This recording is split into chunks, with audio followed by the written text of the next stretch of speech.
सभी को प्रणाम। कैसे हैं सभी लोग? और बहुत दिनों बाद मैं ऑडियो लाइव आया हूँ। और आज ऐसा कुछ कोई ख़ास काम नहीं है, ज़्यादा व्यस्तता नहीं है, तो मैंने सोचा क्यों ना आपसे रूबरू होया जाए, मुखातिब हूँ मैं आपसे, चार बातें हो जाएं आपके साथ। खैर, बातें तो मैं ही करता हूँ, आप लोग तो सुनते हैं। और आप अपनी बातें कह सकते हैं, कमेंट के द्वारा आप अपने दिल की बात मुझ तक पहुंचा सकते हैं। और एक सिलसिला जो पुराना चला आ रहा है, मैं कहानियाँ हमेशा रात को पढ़ता था, लेकिन आज मैं सोच रहा हूँ कि उस सिलसिला को तोड़ देना चाहिए और आज दिन में ही एक कहानी आपके लिए मैं पढ़ूँ तो बड़ा अच्छा लगेगा मुझे भी, क्योंकि मुझे कहानियाँ पढ़ना सुनाना बहुत अच्छा लगता है।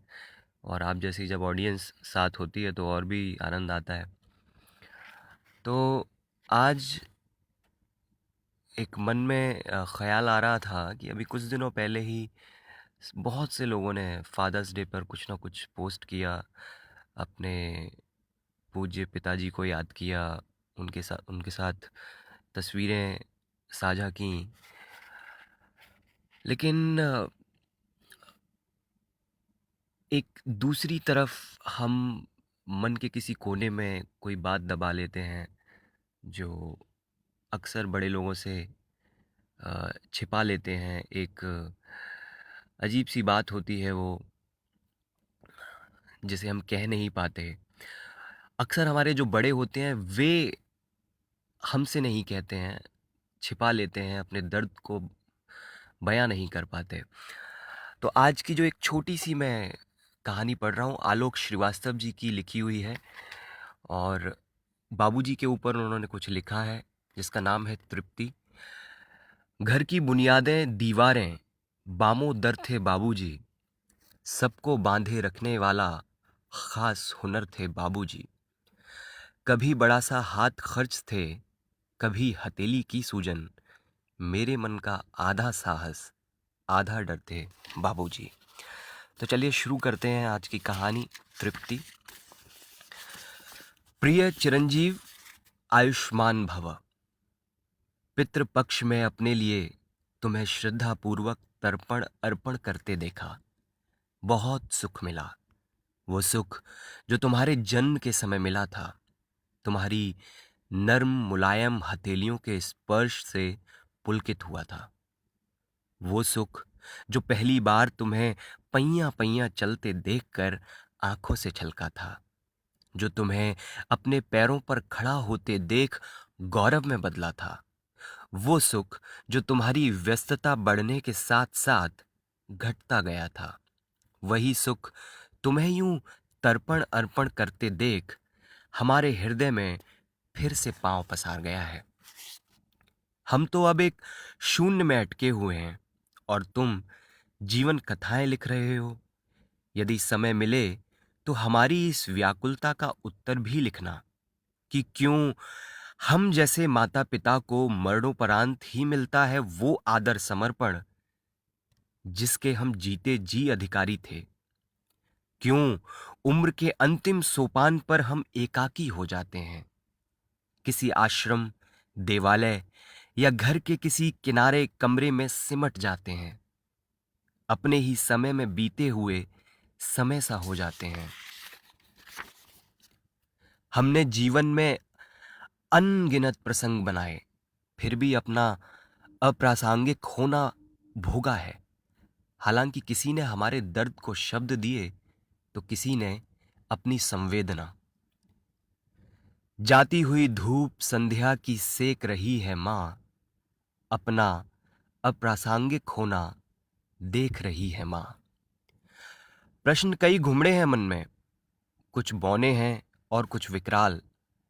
सोचते हैं कि क्या इसी को हमने अपना संसार माना था, अपने संस्कार माना था। यदि यही हमारे संस्कार थे तो ये मात्र श्राद्ध तक ही क्यों ठहर गए, आचरण में क्यों नहीं उतरे? हमने तो सुना था, एक अजाने स्रोत से निकली हुई धारा अनवरत बहती है तब विस्तार पाती है। ये कैसा विस्तार हुआ जो 16 दिन में सिमट कर रह गया है? क्या तुम अपने बेटे को ये बता सकोगे कि हम कितने अकेले थे उस वीरान कमरे में, जिसमें घर का शायद ही कोई आता जाता था? महीनों तुमसे बतियाने को तरसे थे हम। अलबत्ता कोने वाले उस कमरे की खिड़की से तुमको घर आते जाते देखा करते थे। कितना बदल गया है समय, सोचा करते थे। एक समय था जब तुमको पल भर की दूरी स्वीकार नहीं थी। सोते समय अपना हाथ हमारे ऊपर रखना, मुंह भी सारी रात हमारी तरफ ही करना। सोने से पहले तुम्हारी सारी तुतली शर्तें हम नींद में भी पूरी करते थे। फिर रोते रोते वो आलम भी देखा कि एक नजर ठहरे बेटे की चलते चलते हम पर भी। हम थक गए, हम थक गए तो मन तुम्हारी दुआओं में चलने लगा, मचलने लगा। उम्र की थकान के बावजूद आशीष निकलता रहा। कहीं पढ़ा हमने, थके पिता का उदास चेहरा उभर रहा है यूं मेरे दिल में, कि प्यासे बादल का अक्स जैसे किसी सरोवर से झांकता है। वो थके पिता की तलाश ही थी, जो एक बूंद जल के लिए बादल की तरह तुम्हारे सरोवर में झांक रही थी, कि कब तुम पिघलो और हमें तृप्ति मिले। मगर हमारी प्यास प्यासी ही रही। वो सूखा कंठ आज भी चुभता है बेटे। उसी चुभन और सवालों को लेकर शून्य में भटक रहे थे कि तुम्हें तर्पण अर्पण करते देखा तो बहुत सुख मिला।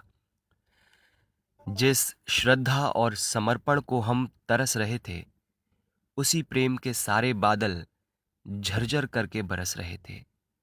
काश हमारी आत्माओं को ये तृप्ति जीते जी ही मिल जाती, जीते जी ही मिल जाती।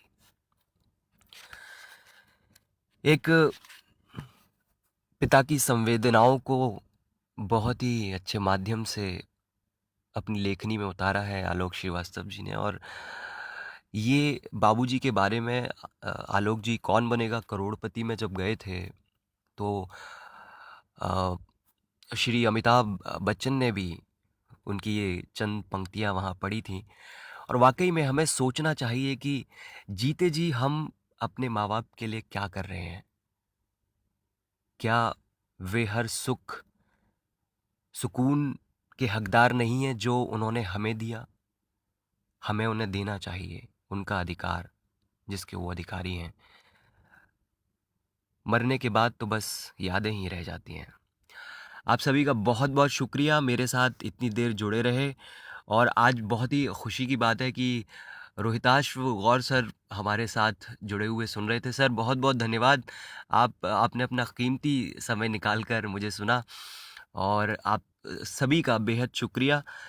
और जल्दी कोई ना कोई दूसरी, कोई छोटी सी, कोई बड़ी सी कहानी आपके लिए फिर लेकर आऊँगा। और रात को कहानी सुनाने का सिलसिला तो मैंने तोड़ ही दिया है, तो अब दिन में भी कभी भी आपके लिए कहानी ले आऊँगा। शुक्रिया, खुश रहिए, आबाद रहिए और मुझे दुआओं में याद रखिए। धन्यवाद।